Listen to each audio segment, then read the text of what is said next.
Deuxième partie pour cette émission Quantique Planète. Pour ce livre, je vous le rappelle, Découverte au bout de Segui, base extraterrestre et histoire de l'humanité. C'est de Radu Sinamar aux éditions Atlante, Atlante avec un S.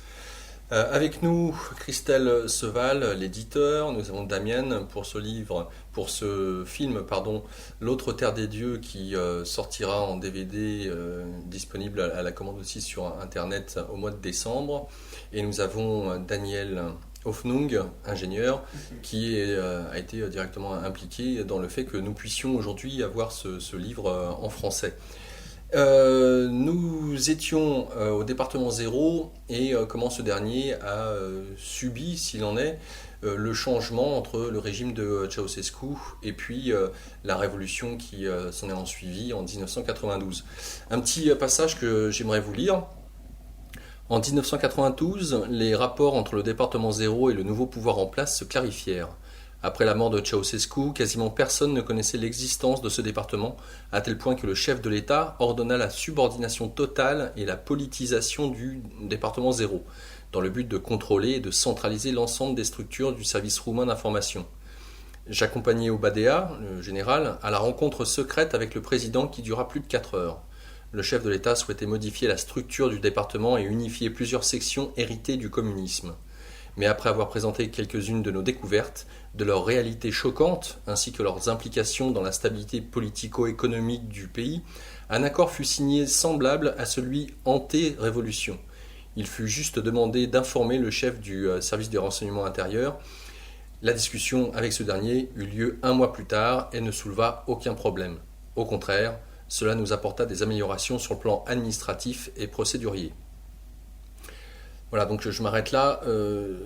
Les découvertes, les différents dossiers, rapports du département 0 étant tellement hors normes et soulevant énormément de questions, finalement, on va dire que la discrétion de ce département est restée identique après que la révolution eut lieu. C'est ce qu'on peut en retenir. J'aimerais qu'on puisse maintenant aborder peut-être un peu plus en détail ce qui nous amène à cette fameuse rencontre avec ce que tu nommes le seigneur Mazzini, dans le livre en tout cas appelé comme tel, franc-maçon, qui ne passe pas par le gouvernement en place à l'époque, donc on est en 2002. 2002. Et cet homme a apparemment un réseau, des contacts extrêmement importants avec alors pas forcément des loges maçonniques, ça c'est une évidence, mais avec certains représentants dignitaires au sein du gouvernement, ainsi qu'au sein de peut-être la franc-maçonnerie en Roumanie. Et ce seigneur Mazzini donc squeeze directement les instances dirigeantes et à connaissance, ce qui est important, du département ou de l'existence du département 0, à connaissance de qui est le nouveau général, à savoir, là à ce moment-là, c'est César Brad qui en est le responsable dans son entièreté. Il est responsable du département technique. C'est le général Obadea qui est toujours en poste à ce moment-là. En poste à ce moment-là, qui est le chef du département. Oui, parce qu'effectivement, pour ce qui est la deuxième rencontre, je crois, le général Obadea ou c'est la première rencontre entre Mazzini et César Brad, où Obadea intervient et est assez... Oui, de toute façon, Obadea intervient tout au long de l'histoire du premier livre, même le second livre, qui se passe quelques années plus tard, Obadea est toujours en poste. Mais effectivement, César Brad, lui, donc, a changé de statut. César Brad est passé du statut de jeune talent à... Tout d'un coup, il a reçu la confiance donc, du chef et il le seconde maintenant. Il est devenu donc... il a d'abord été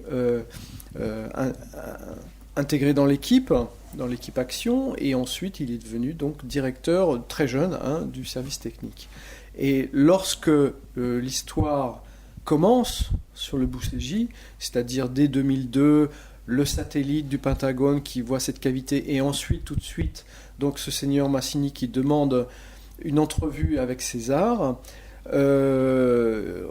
César a 22 ans et l'entrevue est très surprenante pour lui parce qu'il ne comprend pas qu'un étranger puisse avoir connaissance du département 0, alors que même au sein des services secrets roumains, personne ne connaît le département 0.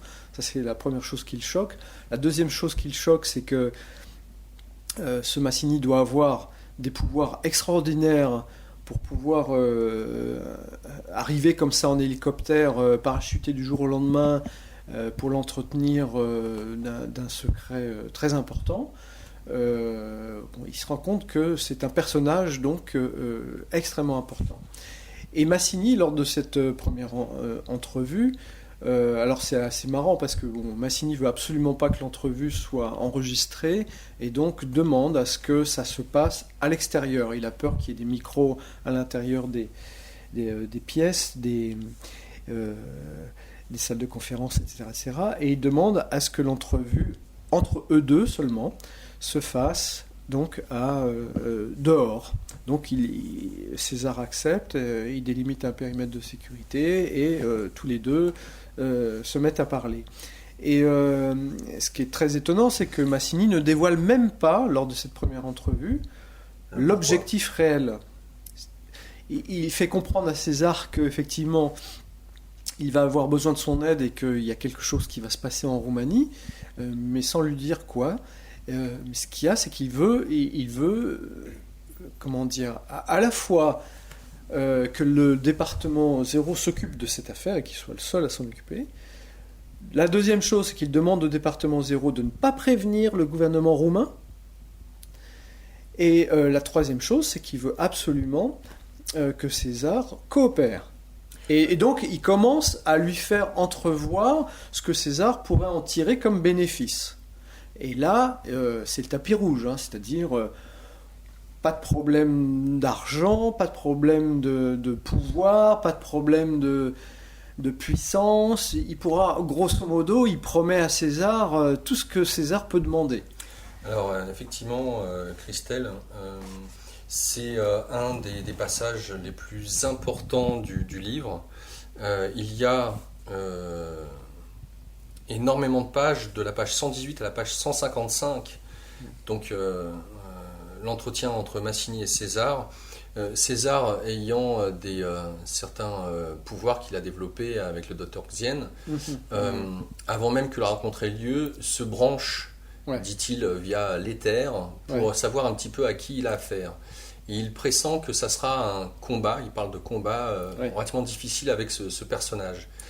Effectivement, Massini apparaît comme étant un Italien d'une loge franc-maçonne. Un vénérable, ce qu'on appelle un vénérable, c'est-à-dire quelqu'un qui est très très haut placé parmi l'élite franc-maçonne. Avec un pouvoir, je dirais, alors pas uniquement un charisme, mais une intelligence très très très fine, à tel point que lors de ce premier entretien que César voyait comme étant un combat, il perd cette manche. D'une certaine manière. C'est-à-dire que alors Massini d'abord parle roumain parfaitement. Alors évidemment, en étant italien d'origine, les deux langues sont assez proches, mais ce Massini a un pouvoir psychique et capable, je dirais, de supplanter n'importe quel homme ordinaire. Et César le ressent. Lui, César, qui a des dons psychiques aussi, ressent cette force quasiment hypnotique qui émane de Massini. Effectivement, comme tu le disais, César a ressenti, avant même l'arrivée de Massini, il a ressenti la vibration qui émane de cet homme, et il s'est dit, oulala, ça va être dur. Alors, une petite aparté pour qu'on dresse le décor. Vers 3h de l'après-midi, à la base de la vallée de l'Ours, un hélicoptère du service de renseignement intérieur vint se poser et un homme grand, habillé d'un costume noir élégant, en est descendu. Il tenait dans sa main droite une canne avec une poignée en ivoire et or. Son visage exprimait une grande dureté, et ses yeux verts donnaient une sensation étrange, brillant d'une froideur inhabituelle. Des sourcils bien dessinés, pour un homme de son âge, amplifiaient cette impression. Il se présenta aux officiers sous le nom de « Signor Massini » et attendit d'être annoncé à César, impatient. Imposant et habitué aux hautes sphères de la noblesse, le Signor Massini avait, à 75 ans, une allure hautaine et très sûre. Il donnait l'impression d'une personne habituée à donner des ordres. Par ailleurs, Il était un des vénérables à la tête d'une des plus importantes loges maçonniques d'Europe et faisait partie de la plus influente organisation maçonnique au niveau mondial, le groupe Bilderberg. Alors, quand on aborde ce genre de sujet, on pense tout de suite à la théorie du complot. Et alors c'est très intéressant puisque justement, Massini à un moment donné a certains arguments par rapport à ça que je vais donner.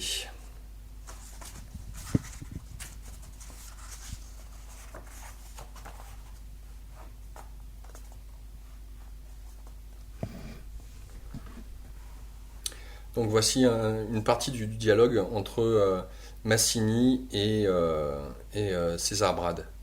Monsieur Massini, il y a tout de même quelque chose que je ne comprends pas, dit César, arborant une expression contrariée. Comment peut-on croire que tout ce qui est important dans le monde soit une conséquence directe des actions et des plans de l'organisation maçonnique mondiale? C'est absurde et inconcevable. Le seigneur Massini rit de bon cœur et alluma une autre cigarette. Il regarda César en silence à travers la fumée de sa cigarette. Pendant une seconde, César pensa avoir exagéré et qu'il avait été démasqué, mais ses craintes furent bientôt dissipées. « Mon cher, c'est un point essentiel de notre doctrine. Tel que je te les présente, les choses semblent en effet absurdes et se parent d'un manteau grotesque, à tel point que les accusations qu'on peut nous en faire deviennent hilarantes. D'une certaine manière, c'est le noyau de notre idéologie. Agir dans la direction de l'objectif fixé, mais en même temps faire en sorte que les actions soient à l'opposé de cet objectif. De cette façon, tu peux mieux comprendre pourquoi on ne souhaite aucune médiatisation, ni aucune forme de reconnaissance publique, car tout ceci n'est qu'un leurre dirigé par nous-mêmes via le contrôle des masses médias. Le succès de notre organisation réside principalement dans le fait que nous formons un groupe et que nous n'agissons jamais dans l'intérêt individuel. Nos actions sont toujours liées et poursuivent un but précis.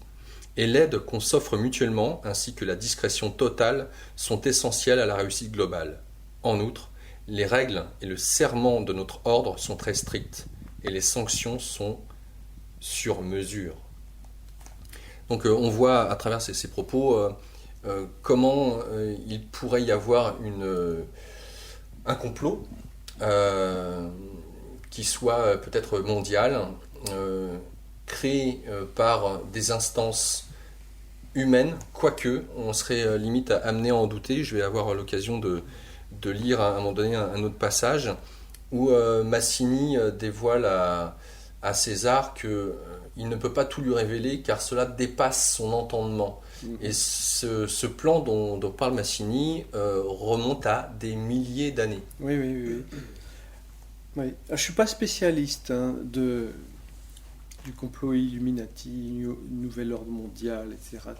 Ce que l'on apprend dans le livre, en tout cas, c'est qu'effectivement, Massini fait référence à l'élite dont il fait partie, qu'il dit être une descendance royale depuis des milliers d'années. C'est-à-dire que ceux qui sont à la tête de ce mouvement ne sont pas cooptés comme ça parmi les gens au hasard.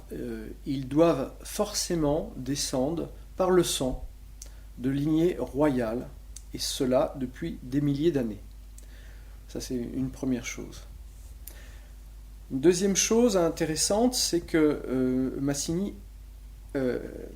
dévoile, et ça c'est la première fois que je l'entendais vraiment de façon aussi nette et marquée, dévoile l'algorithme qu'il y a derrière, dévoile la façon de procéder donc de ces gens-là. Alors je ne sais pas comment les appeler, francs-maçons, parce qu'il dit non, les francs-maçons en fait, même au 33e degré, c'est-à-dire le degré le plus supérieur que l'on connaît, ce sont encore des marionnettes, quoi. Lui se situe au-delà de ça. Et donc, on peut parler du nouvel ordre mondial ou des Illuminati, mais il ne prononce jamais le mot Illuminati. Mais... Non, il parle de leurs illuminés. Leurs illuminés, bon. Ce qui veut tout dire et rien dire. Voilà. Et donc, il exprime de façon très claire l'algorithme en fonction chez eux pour prendre le contrôle du monde, parce que c'est ça leur objectif, c'est prendre le contrôle total, le pouvoir total. Ouais. C'est pas le pouvoir un peu, parce qu'un peu ils l'ont déjà, il le dit, ils ont déjà le système financier qu'ils ont conquis qui est à leur botte. Ils ont déjà des tas de gouvernements à leur botte, parce qu'ils ont des gens de leur loge dans tous les gouvernements du monde. Mais ça ne leur suffit pas. Ils veulent un contrôle beaucoup plus absolu que ça. Et donc, ils utilisent pour cela, depuis la création de leur mouvement, un algorithme, une façon de procéder qui est celle-ci. C'est que ils font tout en fait pour diviser les hommes. Donc tout pour empêcher la paix, tout pour créer des divergences. Donc à la fois quand par exemple on a des élections dans des pays démocratiques et que souvent on se retrouve avec 1, 2, 3 partis, eh bien ils vont pousser tous les partis ensemble et ils vont essayer de corrompre tout le monde. Donc premièrement, il faut toujours avoir un système où il y a des dirigeants et des dirigés. Ça, c'est la base. Donc ainsi, ils peuvent agir sur le petit groupe qui contrôle. Ils agissent sur les dirigés, d'abord. Ensuite, par la corruption, par l'argent, par des tas de choses assez compréhensibles. Ensuite, ils font toujours en sorte qu'il y ait un semblant, je dirais, d'alternative, de bipartisme, de choses-là. On voit très bien aux États-Unis ou en France ou dans toutes les démocraties occidentales, on voit tous ces partis, on a l'impression d'une liberté démocratique parce qu'on peut élire, soi-disant, les responsables politiques qui viennent de partis différents. Et eux disent qu'ils agissent sur tous les partis en même temps. Donc, quel que soit le vainqueur, il est de leur côté. En même temps, il est mentionné que ils ne peuvent pas influer un gouvernement directement. Ils ont certains pions à l'intérieur de ces derniers, mais ils ne peuvent pas procéder ouvertement à la manipulation totale d'un gouvernement. Alors, justement, effectivement, il y a des pays, ils ont une implantation très forte, il y a des pays où ils ont une implantation moins forte. Et de toute façon, leur implantation n'est jamais totale. La Roumanie était justement un pays où ils avaient une implantation assez faible, et c'est pour ça que plusieurs fois on nous l'explique dans le livre que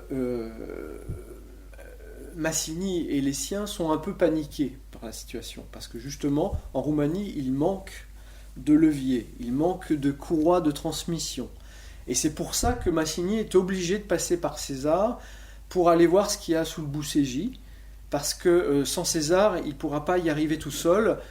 Malgré toutes les accointances qu'il peut avoir déjà au sein du gouvernement roumain. Ça ne suffit pas. Et donc, voilà, c'est pour ça que je dirais que Massini a quand même des points faibles, son organisation a des points faibles, parce que leur contrôle n'est pas total. Et notamment en Roumanie, ils n'ont pas suffisamment de pions sur place pour pouvoir agir à leur guise sans rien dire à personne.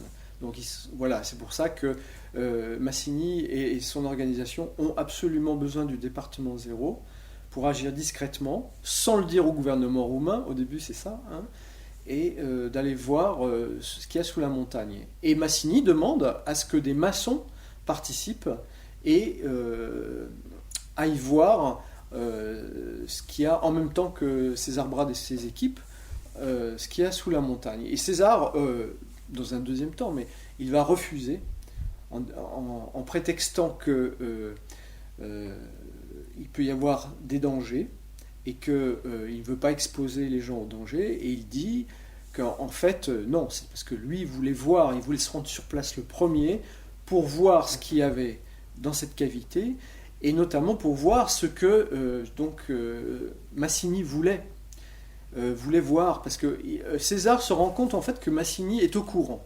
il sait des choses qui est à l'intérieur de la montagne, alors que lui, César, ne les connaît pas. Ouais, alors on peut peut-être mentionner à ce moment-là, j'allais venir justement vers toi Daniel, qu'il y a alors on rappelle la découverte ou l'ouverture du tunnel à l'intérieur de la montagne Boucégi s'est fait en juin 2003. Intéressant de noter qu'en août 2003, la Roumanie rejoint l'OTAN. Voilà, et là je te passe le micro. Oui. Alors, en fait, à l'ouverture du tunnel, qui mène à la cavité souterraine, il y a un os qui se produit. L'os qui se produit, c'est que le fait que ce portail, la porte, menant vers la galerie qui menait à la cavité souterraine soit activée en Roumanie, a activé un autre site similaire qui se trouve en Irak. Qu'ils avaient déjà découvert, mais ils n'avaient jamais pu rentrer en Irak parce que barrières énergétiques, comme en Roumanie, on ne peut pas les franchir, et même avec des instruments technologiquement avancés comme ce que peuvent avoir les Américains, ça ne marche pas. Ils n'ont pas pu pénétrer en Irak. Ce qui fait d'ailleurs que les Américains qui étaient présents au moment de l'ouverture au Bousedji étaient très terrorisés presque par s'approcher de la barrière énergétique, ce que les Roumains moins préparés n'avaient pas cette crainte, ce qui a fait que deux se sont fait griller, griller, c'est-à-dire arrêt cardiaque quand ils se sont approchés.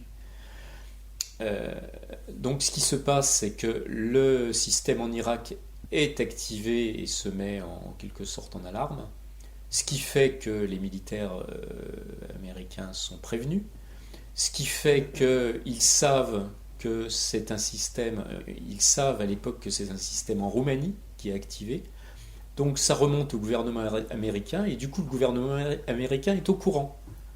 Et donc du coup les plans de Massini pour que les gouvernements soient pas au courant foire complètement, puisque le gouvernement américain contacte immédiatement le gouvernement roumain qui est au courant, et du coup aussi les francs-maçons ne peuvent pas rentrer, autre raison. Et ça retombe au niveau gouvernemental avec toute une série de conséquences qui va être des pressions américaines pour que ça ne soit pas révélé, dans la mesure où le gouvernement roumain, quand il a été mis au courant, a souhaité que ce soit révélé, ce qui n'était pas le cas des Américains, et des pressions sur le gouvernement roumain, probablement avec du chantage aussi, du chantage sur la Roumanie, qui a fait qu'en même temps un marché donnant-donnant, c'est-à-dire vous signez l'accord pour le secret, et nous, on vous offre un certain nombre de choses, qui va être la protection de l'OTAN, etc. etc. D'où la validation qui était déjà en discussion, qui va être accélérée de l'adhésion de la Roumanie à l'OTAN.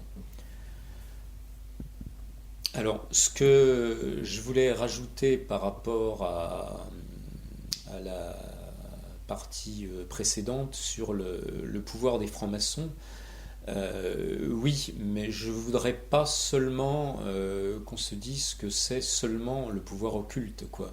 On a bien, à travers des groupes comme Bilderberg et autres, et à travers tout simplement les transnationales, les banques, les réseaux mondiaux qui existent au vu de tout le monde à peu près, toute une série de contrôles internationaux qui se fait actuellement sur les gouvernements en modifiant les règles internationales et en faisant que, par le biais de traités de libre-échange, comme c'est ce qui est en train de se négocier actuellement, avec le traité avec le Canada, CETA, avec le traité avec les USA, TAFTA, enfin l'acronyme français, on a des négociations pour que de plus en plus le pouvoir échappe aux citoyens et soit directement exercé par les multinationales. Un exemple sur la coopération réglementaire au sein de ces traités, avant même qu'une loi soit votée, dans un pays, il y a un organisme de coopération réglementaire qui va l'étudier. Sont représentés les deux parties, en particulier évidemment en lien avec les multinationales des deux côtés, qui vont examiner l'article de loi, et il sera, si ça ne leur convient pas, il n'arrivera même pas à l'Assemblée nationale pour être voté. C'est-à-dire il va pouvoir être modifié avant pour convenir aux intérêts des grosses sociétés. Donc on a là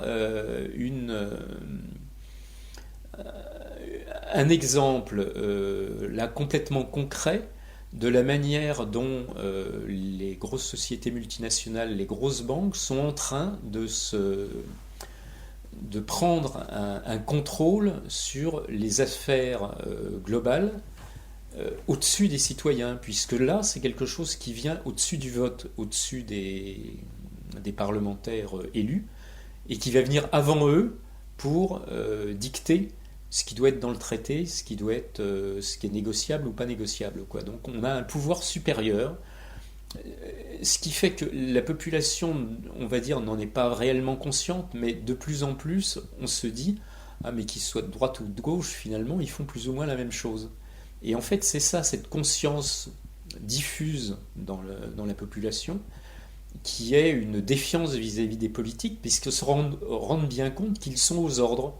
Et ce qui est démonté dans le bouquin là, avec la franc-maçonnerie et un petit peu Bilderberg, c'est en fait bien ce qui se passe actuellement à travers tous les traités économiques internationaux qui sont négociés de manière secrète. C'est très intéressant de voir ça aussi. La franc-maçonnerie agit dans le secret, la négociation de CETA ou de TAFTA, c'est dans le secret. Un député qui veut voir, d'abord en général il ne peut pas, mais au moment où on va lui montrer quelque chose, il faut qu'il vienne sans rien, pas de téléphone portable, rien qui puisse lui permettre de noter ce qu'il y a dans les documents qu'il a lus, pas le droit d'avoir un papier de noter, rien, il a le droit de lire, puis après c'est tout. Donc voilà, c'est bien un pouvoir occulte dans une certaine mesure qui vient faire les règles de notre société, des grands accords internationaux en dehors des pouvoirs élus.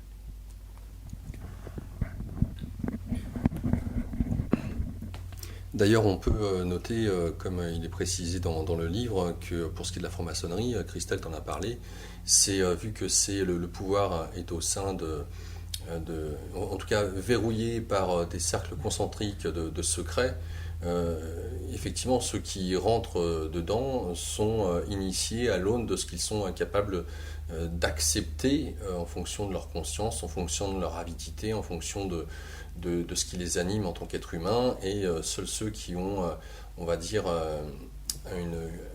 un code de conduite à l'aune du seigneur Massini, par exemple, du seigneur, je l'appelle, c'est pas mal, de cet homme, eh bien, ont l'occasion de connaître un tant soit peu les instances dirigeantes qui sont dans l'ombre. Donc c'est la compartimentation du secret qui fait que finalement ces gens ont un pouvoir et qu'il est toujours nécessaire d'avoir des bons pantins qui pensent œuvrer pour le bien de l'humanité, puisque ce que met ouvertement sur le devant de la classe publique la franc-maçonnerie, c'est voilà, on est là pour s'entraider, pour faire évoluer l'humanité, main dans la main, on est tous frères, on est tous sœurs. C'est exactement ça, c'est-à-dire que les francs-maçons ne sont pas au courant des objectifs qui sont placés plus haut par d'autres, et la plupart des francs-maçons agissent effectivement en leur âme et conscience pour le bien de l'humanité, sauf qu'ils sont manipulés, et que le petit groupe tout en haut qui les manipule a toute une autre vision des choses. Là où ils veulent les emmener. Ils veulent en fait priver l'homme du libre arbitre, de sa liberté, et le rendre dépendant.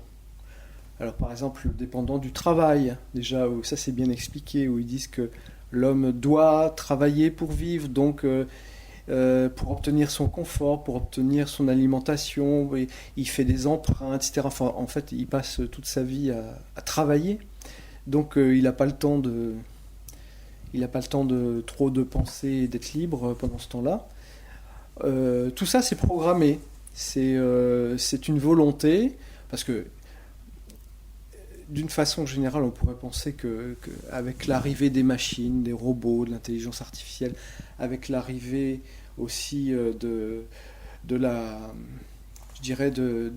surproduction dans tous les domaines, on pourrait penser que l'homme est en mesure de se libérer effectivement des travaux de base, et que l'objectif qui était un objectif humaniste au départ, de dire que le but c'était de travailler de moins en moins pour pouvoir profiter de la vie, ce but paraît de plus en plus inatteignable. Oui. On a essayé les 35 heures en France, j'ai l'impression qu'on est les seuls, et que maintenant on nous dit que c'était vraiment une grosse connerie, qu'il faudrait mieux que l'homme travaille de plus en plus.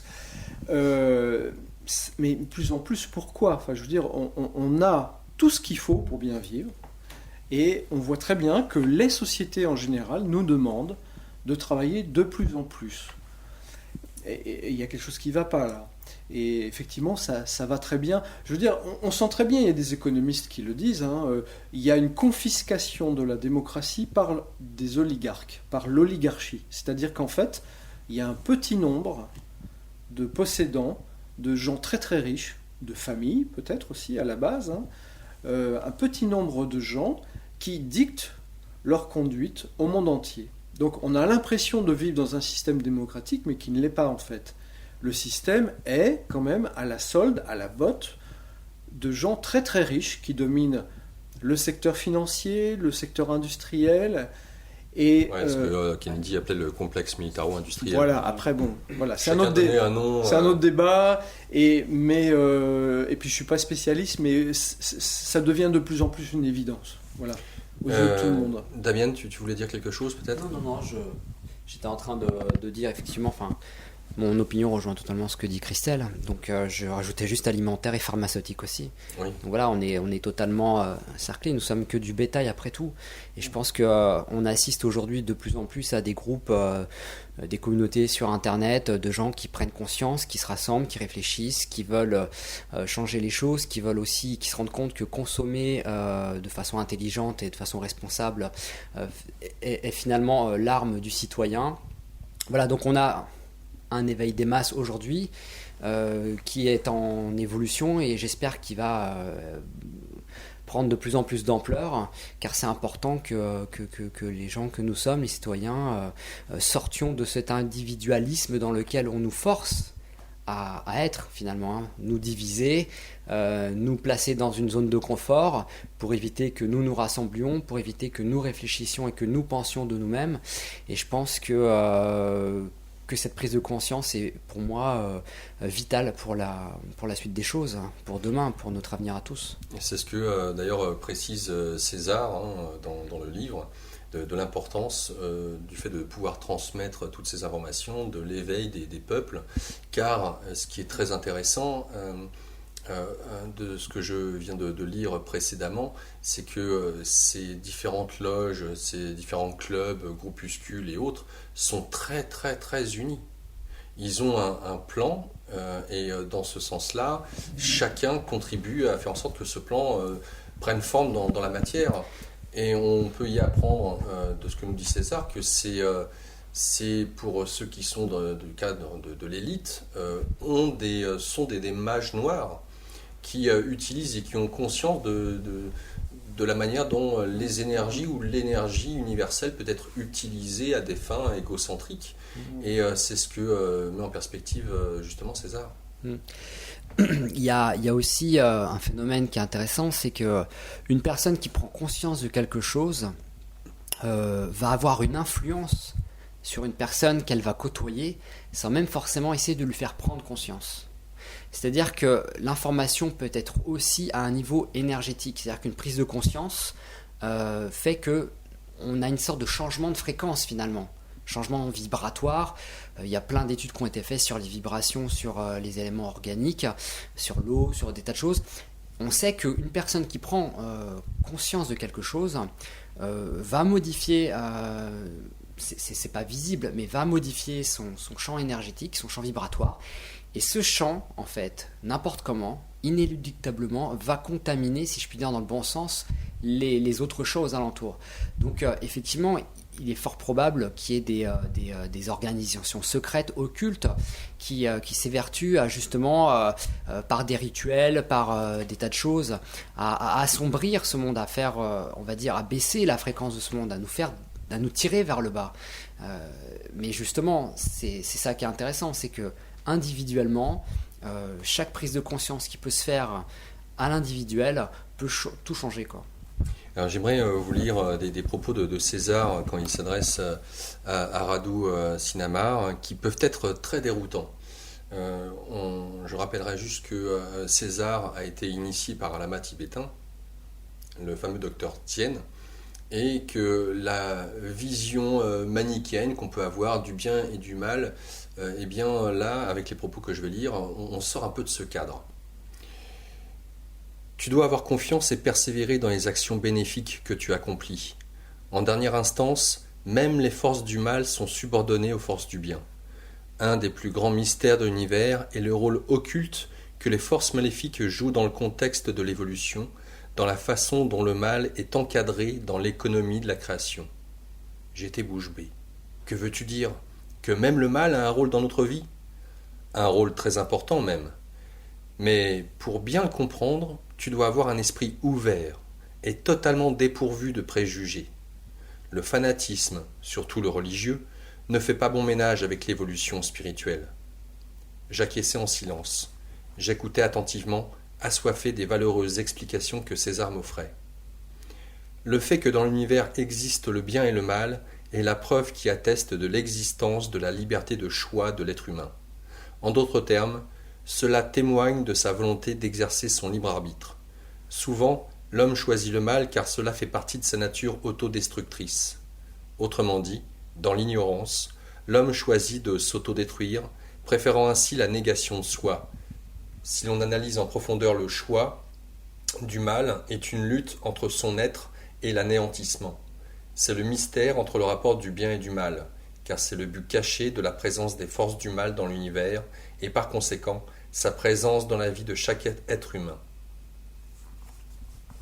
Donc on voit aussi la manière, d'un point de vue spirituel, en prenant vraiment beaucoup de hauteur, à quel point ce qu'on pourrait qualifier de force du mal nous permet de nous éveiller, de nous transcender, d'évoluer au niveau de la conscience. Et c'est vraiment ça qui joue.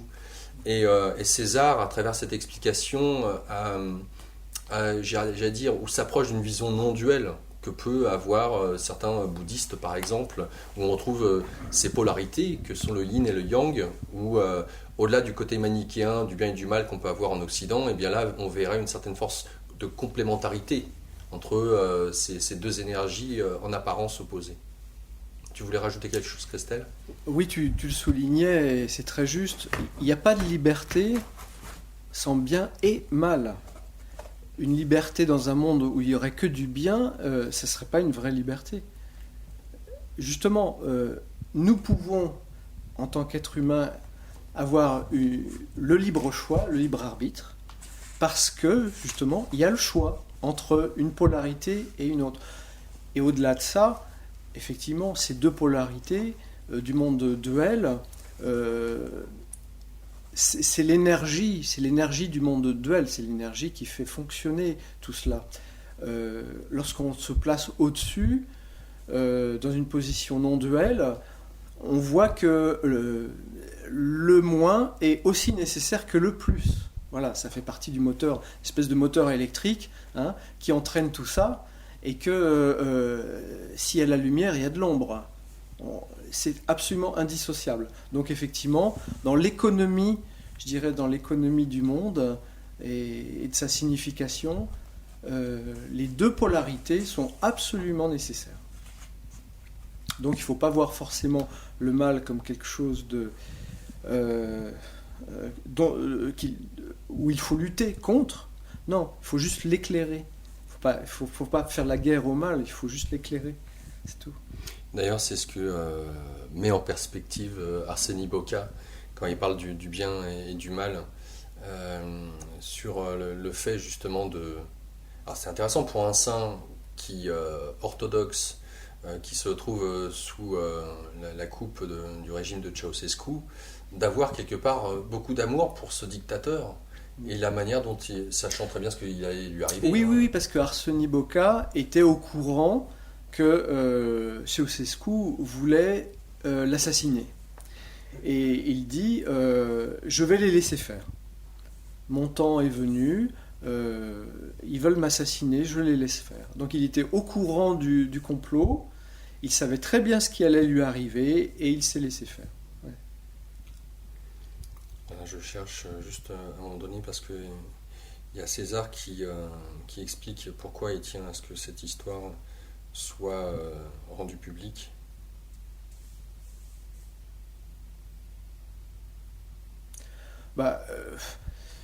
C'est, je dirais, pour l'intérêt du peuple roumain, pour l'intérêt de l'humanité entière. C'est ce qui anime Arseny Boka, c'est ce qui anime ensuite Obadea et César Brad. Voilà, c'est ça. La principale modalité dans le contexte actuel est la divulgation des actions maçonniques, soit par des discussions, soit par la publication de nos rencontres. On crée ainsi un front commun de gens qui ne sont pas aveugles, ce qui mettra en échec nombre de leurs plans. Leurs actions sont orientées vers le blocage de toute idée susceptible d'améliorer le quotidien des gens du peuple. Beaucoup de génies préfèrent quitter le pays et offrir leur capacité intellectuelle à d'autres pays, et c'est une situation tout à fait paradoxale, qu'on observe rarement ailleurs. Si les maçons poursuivent la promotion d'une société sans valeur et l'annihilation des êtres d'exception, je peux dire que dans notre pays, leur plan est parfaitement appliqué. Par ailleurs, la situation politique et économique du pays démontre que les maçons agissent exactement comme je l'ai dit. Ils font la promotion d'hommes sans valeur et corrompus pour ainsi s'assurer d'une infiltration dans toutes les couches de l'État. Et c'est aussi peut-être pour ça qu'on peut retrouver dans ce qui est promu à la télévision ou dans certains magazines, des émissions abétissantes qui, quelque part, mettent en exergue tout ce que l'être humain peut avoir de déprédation, notamment par rapport au sexe, ce qui est mentionné dans le livre. Alors, ce que je peux dire, c'est que effectivement, il fut un temps où l'économie était au service de l'homme et au service du politique, et que maintenant, les valeurs se sont renversées, il n'y a pas très longtemps de ça. Aujourd'hui, le politique et l'homme est au service de l'économie, donc de l'argent. Et nous sommes dirigés aujourd'hui par cette valeur qui est l'argent. Et ça donne des choses absolument incroyables. C'est un changement progressif. Les jeunes vivent là-dedans sans forcément avoir connu autre chose et sans s'en rendre compte. Pour moi qui ai vu ce basculement de société et de système, c'est très choquant. Et on voit bien là, effectivement, alors est-ce qu'il y a un complot derrière ou pas? Après, chacun se fait son opinion. D'après ce qu'il est dit dans le livre, effectivement, il y a une volonté supérieure de domination et de contrôle qui passe par la privation de la liberté à l'être humain et donc son abêtissement. Pour contrôler l'être humain, il ne faut surtout pas l'éduquer, au contraire, il faut l'abêtir. Voilà. Alors, ce qu'on apprend aussi, et je trouvais ça intéressant, on l'a mentionné tout à l'heure au début de l'émission avec Daniel, je cite, « Le Pentagone a plusieurs programmes militaires secrets d'espionnage géodésique et ils investissent des sommes fabuleuses dans une technologie qui dépasse de loin les connaissances actuelles de la science officielle. Certaines sources à la base de cette technologie font partie des secrets les mieux gardés du monde. Il est important de savoir que grâce aux capacités technologiques extraordinaires qu'ils ont à leur disposition, le Pentagone dispose de plusieurs satellites stationnaires qui ont des objectifs très précis d'observation. Un de ces satellites, basé sur la technologie bionique et des ondes de forme, a repéré en 2002 une structure étrange à l'intérieur d'une chaîne de montagnes de notre territoire, plus précisément dans une zone des monts Boudsegi. Initialement, on a pensé à une étrange formation karstique, comme d'autres déjà identifiées à plusieurs endroits sur la planète. Donc voilà ce qui, déjà d'une part, nous informe sur que les technologies que nous avons dans le domaine public, bien évidemment, ne sont en rien comparées à celles qui sont, pas uniquement dans le domaine de l'armée, mais là on parle de cellules occultes. Ouais. Alors, on va en apprendre beaucoup plus dans le deuxième livre, Le mystère égyptien, qui sort en décembre, où là, il y a une grande conversation où Radu Sinamar apprend de la bouche de César Brad. Donc, on apprend beaucoup plus sur tous ces programmes secrets, sur toutes ces sociétés qui sont très en avance technologiquement parce qu'ils ont développé des programmes, premièrement à base de récupération d'épaves extraterrestres, d'autre part aussi de coopération avec des extraterrestres. Et que, donc voilà, ce que je voulais dire, c'est que là, c'est que le début. Ensuite, dans le second livre, on en apprend beaucoup plus. Je veux pas tout dire, mais là, il révèle tout. Il révèle tout, c'est énorme. C'est énorme. Je vais passer le micro à Daniel Hoffnung, puisque là, on va aborder les différentes problématiques qu'ont eu les Américains associés donc au département 0, avec un certain nombre donc militaires roumains, de vouloir accéder à ce tunnel, parce que cette fameuse salle, de ce que le satellite avait vu, il y avait différents tunnels qui amenaient à cette salle, qui est relativement gigantesque. Hein. La problématique, c'était par où passer pour rejoindre le tunnel principal qui mène à cette salle. En même temps, on peut voir sur aussi bien les militaires américains que les militaires roumains qui se trouvent présents, comment ils sont, d'un point de vue logistique, servis. Ils ont des technologies, puisqu'on parle de technologies là aussi totalement surréalistes, où ils peuvent creuser la montagne avec une facilité de canon à jet plasmique totalement déconcertant. Et je vous laisse, je te laisse, Daniel, nous expliquer tout ça.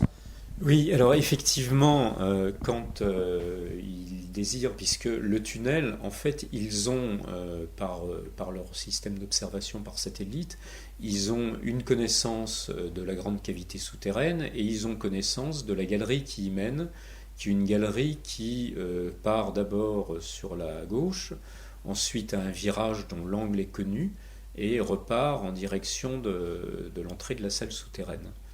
Alors la question, c'est que soit on allait accéder à l'entrée vraiment face au barrage énergétique, soit on essayait de passer derrière le barrage énergétique et on forait directement pour rentrer dans le tunnel. Donc dans un premier temps, les services américains ont décidé d'essayer de contourner le barrage énergétique puisqu'ils s'étaient déjà cassé les dents dessus en Irak. Ils se disent, on va forer après pour pénétrer plus loin. Et en fait, leur bouget à plasma, en fait, quand ils arrivent près de la galerie elle-même, impossible de continuer, il y a un refus complet, et donc ils sont obligés de déclarer forfait. Et ils sont obligés de forer, cette fois-ci, pour arriver face à l'entrée, c'est-à-dire face à... il y a une petite salle avant l'entrée, face à la barrière énergétique.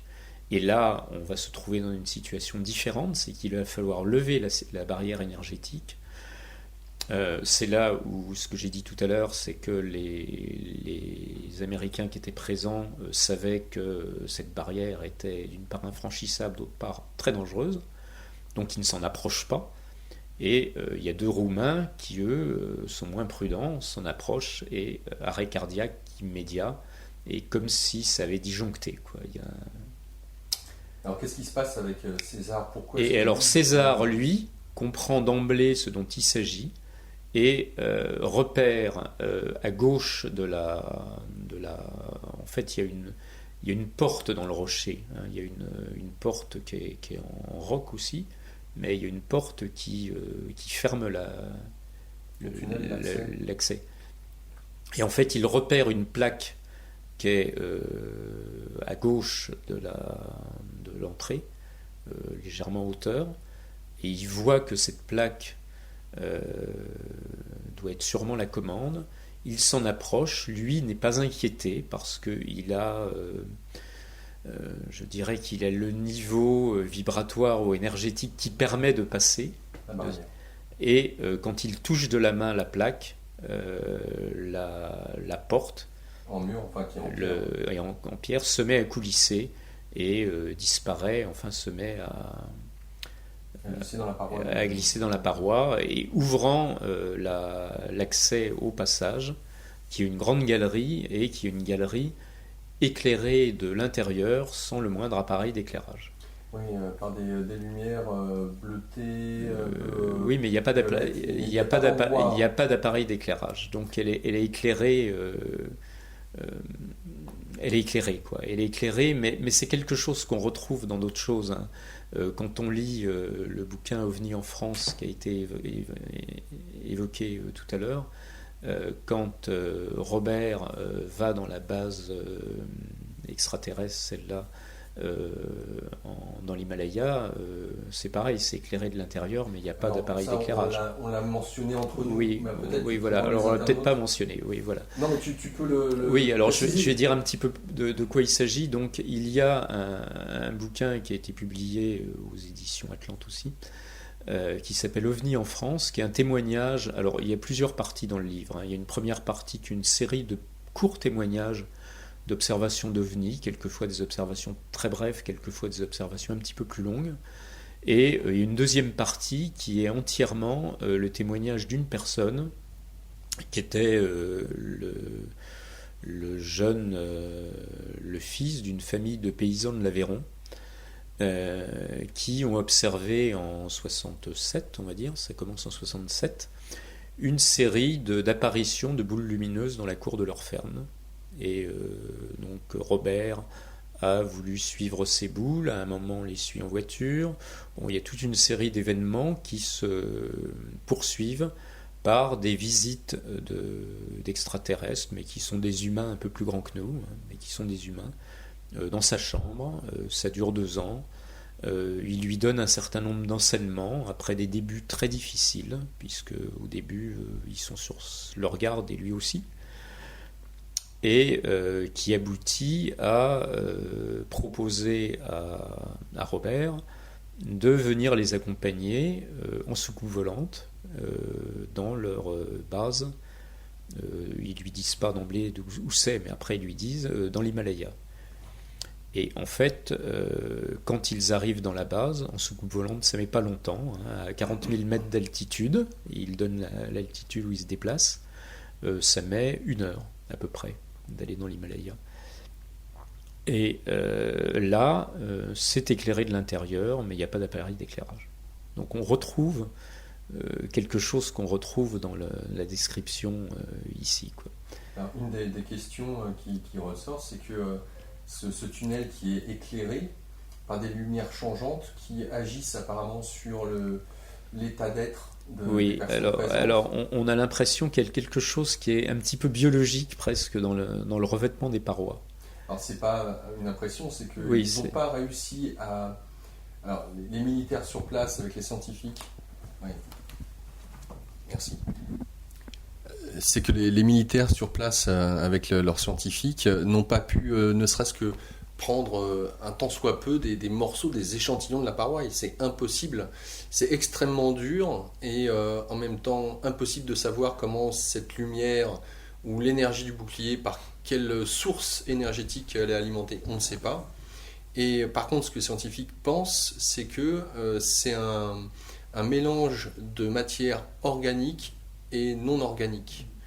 Ce qui, là aussi, peut se retrouver dans certaines apparitions d'OVNI, je crois, où il y a de ceux qui ont été abductés, amenés à l'intérieur de certaines soucoupes, de voir que l'intérieur des vaisseaux en eux-mêmes est un mélange de matière vivante et de matière qui serait de l'ordre d'une technologie matière. Oui, ça défie nos pouvoirs d'analyse, c'est-à-dire que là, la substance, le revêtement de la galerie et à l'intérieur de la base, le revêtement sur la roche, est une apparence d'huile, de pétrole, avec des reflets bleus et verts changeants qui influent sur le psychisme et qui est effectivement indestructible. On ne peut pas en prélever un échantillon, même avec un lance-flamme. Et effectivement, comme tu le disais, c'est un mélange d'organique et d'inorganique. Donc nous, on ne sait pas en dire plus que ça. Maintenant, est-ce qu'on retrouve ça ça, je ne saurais pas dire dans les abductions, je ne saurais pas dire exactement. Ce qui est intéressant aussi, c'est que quand même, donc, il y a 2 barrières énergétiques. Donc il y a une barrière énergétique qui a été franchie à l'entrée du tunnel. D'ailleurs, le tunnel prenant naissance directement sous la montagne, il n'y a pas de tunnel qui sort de la montagne. Donc c'était la première anomalie, c'est-à-dire cette structure qui ne débouche pas à l'extérieur. Ça prend directement naissance à l'intérieur de la roche. Ensuite, il y a effectivement ce deuxième champ énergétique qui a une forme de demi-sphère qui couvre l'intégralité de la grande base à l'intérieur, un dôme qui fait à peu près... alors, la cavité rocheuse fait 30 mètres de haut sur 100 mètres de long, et la cavité, je dirais, sous le dôme énergétique fait 20 mètres de haut. Donc on sent que le dôme énergétique est moins haut que la caverne, et le dôme énergétique, effectivement, émet une lumière qui est bleutée de l'extérieur et qui est plutôt blanche, dorée à l'intérieur. Voilà, mais effectivement, le barrage, sinon, énergétique, n'était que le premier barrage. Après, on franchit le dôme énergétique sans difficulté, une fois qu'on a déjà franchi le premier barrage.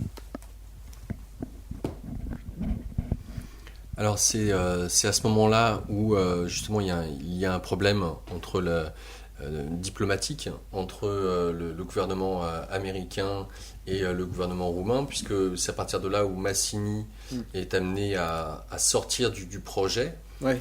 Et où le président américain, c'est intéressant, on est en 2003, et là on apprend que le président américain est au courant. Et oui, parce que bon, ce qui s'est passé, c'est que lorsqu'ils ont désactivé finalement, quand César est rentré, et qu'il a été le premier à rentrer, en désactivant le premier mur énergétique, automatiquement la base irakienne, Daniel en a parlé, a été mise au courant.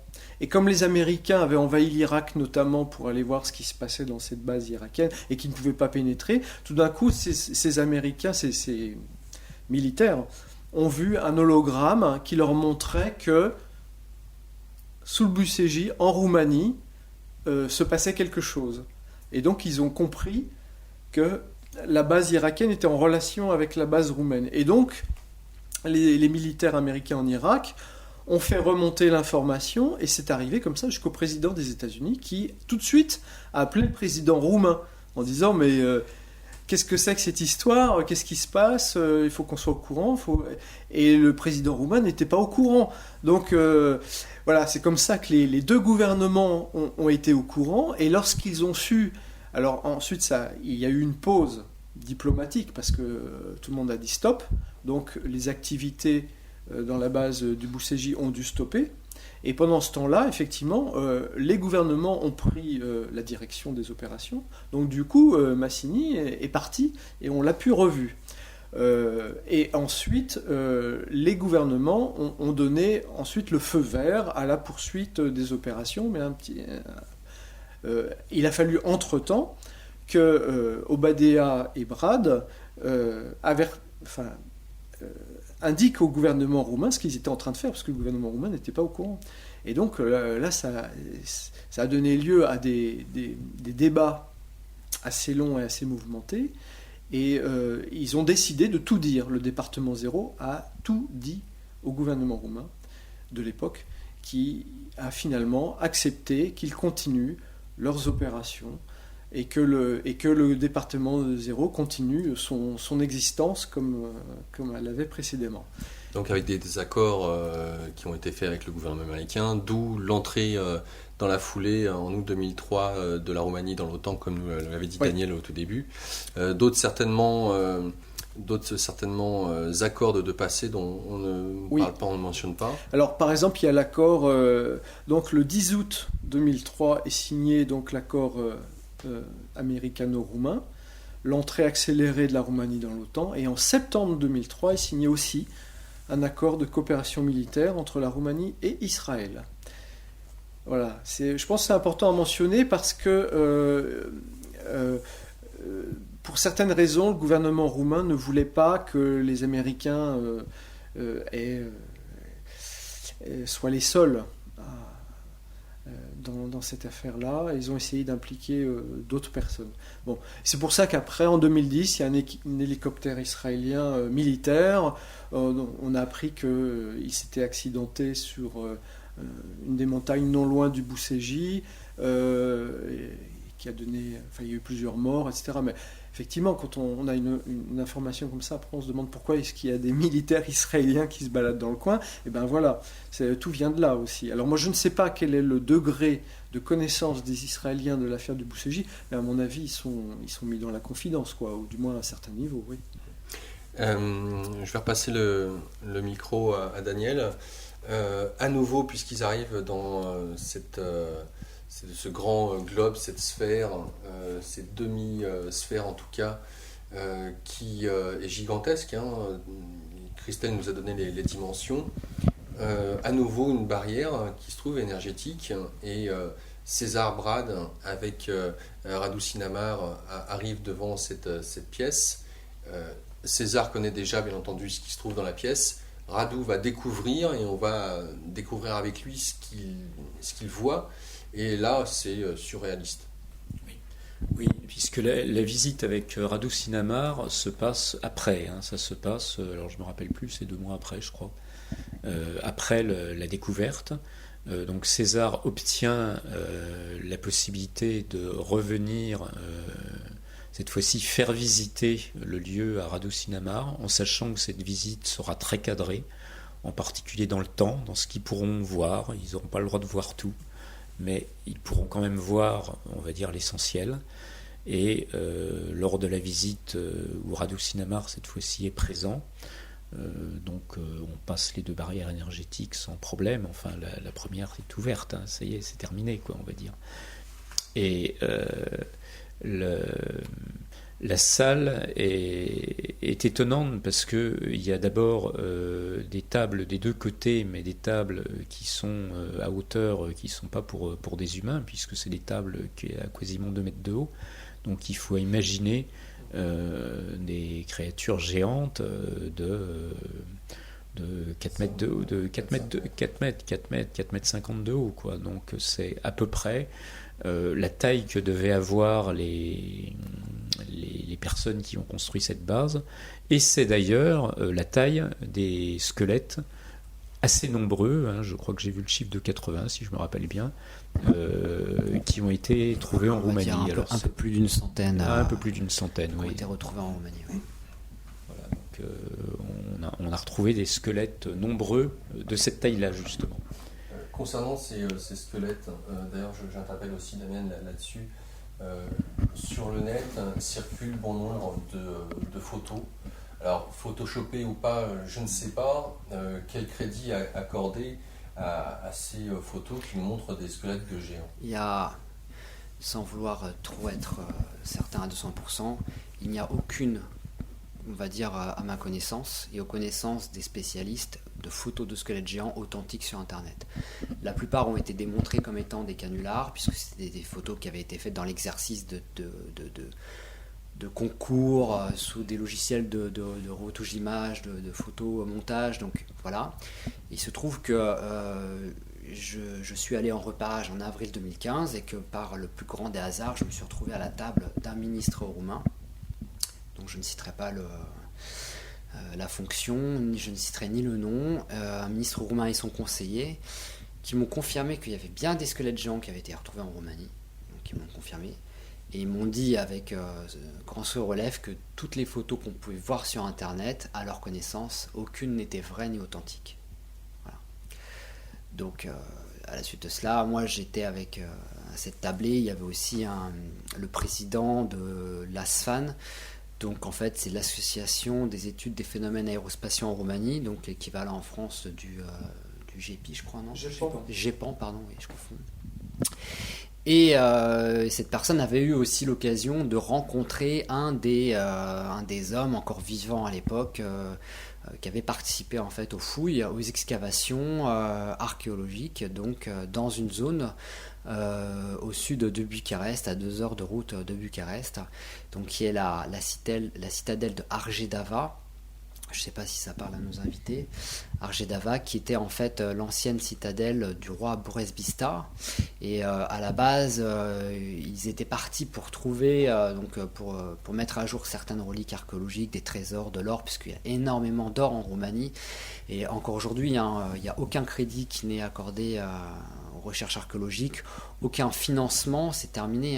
Et on va dire énormément de richesses sont encore enfouies, notamment à Zarmizeget-Tusa Regia en dessous, puisque Zarmizeget-Tusa Regia, tel qu'on le voit aujourd'hui, ce n'est qu'une infime partie de cette citadelle qui apparemment continuerait sous la région. Donc il y aurait des immenses galeries, mais aussi une ville, d'après ce qu'on dit, plus grande que Bucarest, sous en fait cette montagne.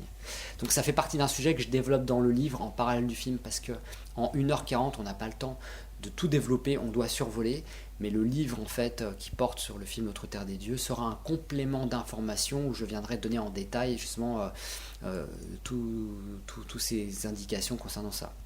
Et pour revenir sur donc les fouilles archéologiques à Argedava, donc en fouillant, en essayant de déterrer justement des reliques de cette époque reculée, c'est là qu'ils sont tombés sur justement des squelettes humanoïdes extrêmement grands. Et du coup, à l'époque des fouilles archéologiques, on était dans les années, je dis pas de bêtises, en 1959, les choses faisaient, on va dire, spontanément.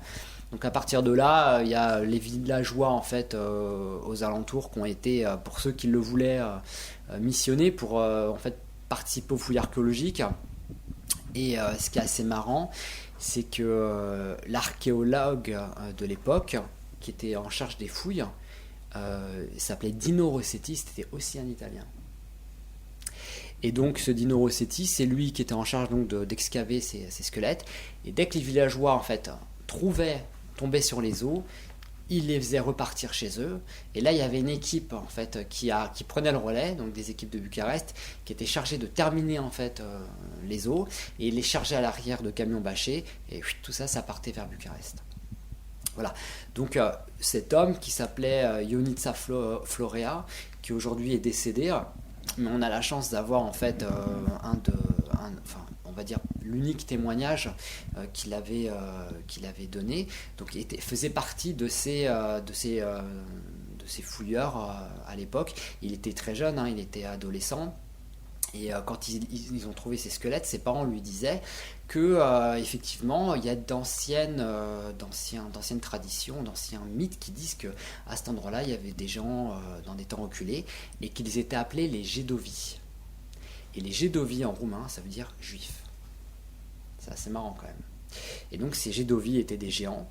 Et on lui a dit donc à ce jeune homme de l'époque qui était le Ionita Florea, que d'après les légendes, l'histoire en fait de ces géants, donc il y a eu les Gédovi en premier, puis fut venu le temps des hommes, et que le temps des hommes prendra un jour fin, et qu'après les hommes il y en aura d'autres. Ils sont appelés les Blaginis, et ils sont décrits comme étant des êtres très petits, avec une apparence très humanoïde, assez similaire à ce qu'on décrirait en termes de créatures extraterrestres, les Blaginis. Et apparemment ils vivraient sous terre, ils attendraient leur moment pour sortir des entrailles de la Terre pour en fait un peu, je dirais, c'est un peu comme si cette planète Terre était en mutualisé, c'est-à-dire elle est en location, si je puis dire, par rapport aux humanités qui vivent dessus. Et voilà, donc ça fait partie des légendes, des traditions roumaines. Et d'ailleurs, il y a un rituel, une cérémonie tous les ans qui est dédiée aux Blaginis, puisque les Blaginis sont aussi liés aux créatures de l'invisible, tout ce qui est fée, lutin, machin. Et donc en fait il y a une tradition où tous les ans, je crois que c'est après Pâques si je dis pas de bêtises, alors c'est pas une tradition qui est énormément répandue, c'est encore une fois de plus, on parle de tradition locale à certaines régions de Roumanie. Donc on met sur des sortes de barques, sur des ruisseaux, on met des offrandes et on envoie en fait, on envoie le truc sur le ruisseau, le petit bateau, et du coup c'est une offrande pour les Blaginis justement. Et il y a encore énormément d'autres histoires et d'anecdotes sur des découvertes de squelettes qu'on abordera justement dans le film, et d'autres intervenants qui ont fait d'autres découvertes, pareil, qui sont décédés depuis le temps, mais qui ont découvert des choses très intéressantes en Roumanie. On reviendra durant l'émission à tes propos et peut-être ce que tu peux nous dire un peu plus sur le film, au regard de ce que tu viens de nous dire à l'instant. Je reviens sur Daniel. Donc, tu nous parles des tables, Daniel, qui sont trouvées à l'intérieur de cette grande pièce en forme de demi-sphère. Alors, c'est des tables en forme de T qui seraient faites pour des géants, des hommes, en tout cas des humanoïdes de 4-5 mètres de haut. Et il y a des inscriptions sur ces tables. Oui, alors qu'on ne peut évidemment pas déchiffrer. Et les tables ont l'air d'avoir chacune une vocation particulière. Par exemple, sur une des tables... Excuse-moi Daniel, mais je reviens sur la... Il y a quand même un semblant de forme avec l'écriture cuniforme. Oui, peut-être, mais... oui, peut-être. Ah, c'est ce qui oui, c'est peut-être marqué dans le livre. Oui. Alors, il faut dire que moi, j'ai lu au début le livre en anglais. J'ai peut-être pas tout compris, forcément.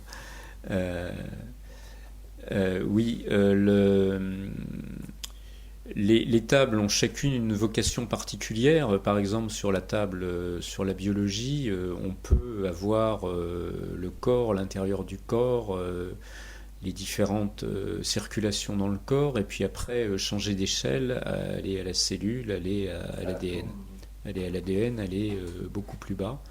et elle est même à voir des espèces vivant sur d'autres planètes, et voire même les possibilités de combinaison, de compatibilité pour, en quelque sorte, générer des hybrides, on va dire, entre les humains et ces autres humanoïdes. Alors, il semblerait quand même que le genre humain soit un petit peu répandu dans la galaxie. Nous ne serions pas les seuls. Voilà. Alors, il y a 10 tables. Non, il me semblait qu'il n'y en avait pas 10. Ah oui, c'est peut-être 10. Oui, c'est moi qui ne me rappelle pas. C'est 5 de chaque côté. Oui, exact. Voilà. Oui. Merci. Alors, nous avons entre autres donc une table qui va aborder tous les domaines de la biologie, une autre c'est la physique, une autre l'architecture, une autre l'astronomie, la technologie, le domaine de la théologie, le religieux. Bref, une source infinie de savoir. C'est la boîte de Pandore, là. Oui, c'est un petit peu des archives, mais des archives basées sur des connaissances qui sont bien au-delà des connaissances humaines actuelles. Alors, ce qui explique aussi que les services américains et roumains aient passé du temps après à commencer à décrypter tout ce qu'ils pouvaient, et évidemment, hélas, dans le plus grand secret pour le moment. Au centre de la pièce ? Alors, au centre de la pièce, il y a quelque chose qui semble être un amplificateur énergétique, mais on ne sait pas exactement son utilité complète, on ne sait pas très bien. Il y a, sur les deux côtés, il y a aussi des appareils dont on ne sait pas très bien à quoi ils servent. Et au fond de la pièce, il y a donc quelque chose qui est consacré à l'histoire et sur lesquels on peut voir une série de scènes de l'histoire de l'humanité essentiellement. Je te trouve bien gentil dans la chose. Donc, ce qui se trouve au centre de la pièce, posé sur une estrade, un demi-cylindre en verre avec apparemment des sortes d'électrodes, avec un siège, on peut s'asseoir.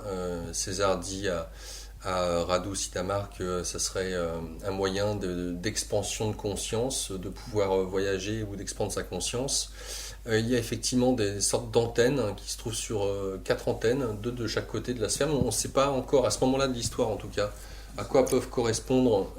Est-ce qu'on le sait dans les prochains ? Non ? Dans le second livre, non. Non, on ne le sait pas. Et il y a un carré, une table avec un carré, ce qui ressemblerait à une surface en or, avec une sorte de petit dôme de protection sur cette table, avec notamment une amphore qui n'a pas de anse, mais qui contient quelque chose de bien particulier à l'intérieur. Oui, alors César a tout de suite pensé que là était le premier objectif de Massini. Parce que ils ont analysé cette poussière blanche qu'il y avait dans l'amphore et ils en ont conclu que c'était une structure cristalline inconnue qui mélangeait de l'or monoatomique avec une substance inconnue.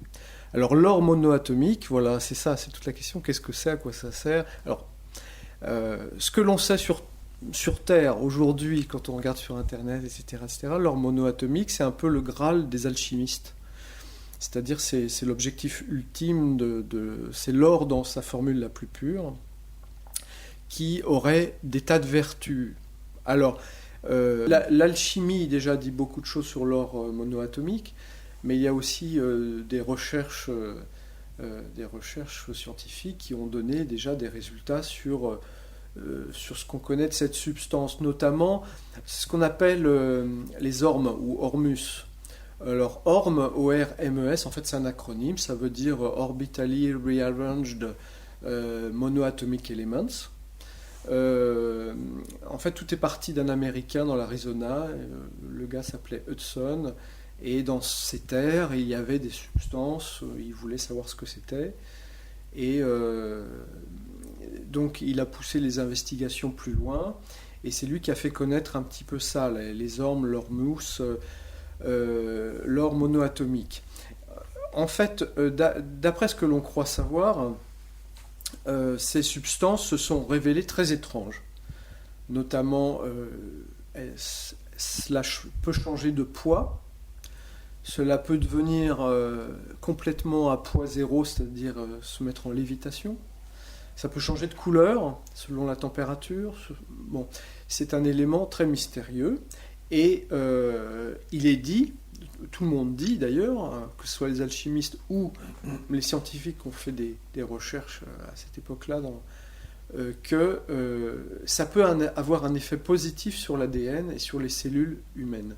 C'est-à-dire que ça peut avoir un effet de rajeunissement des cellules.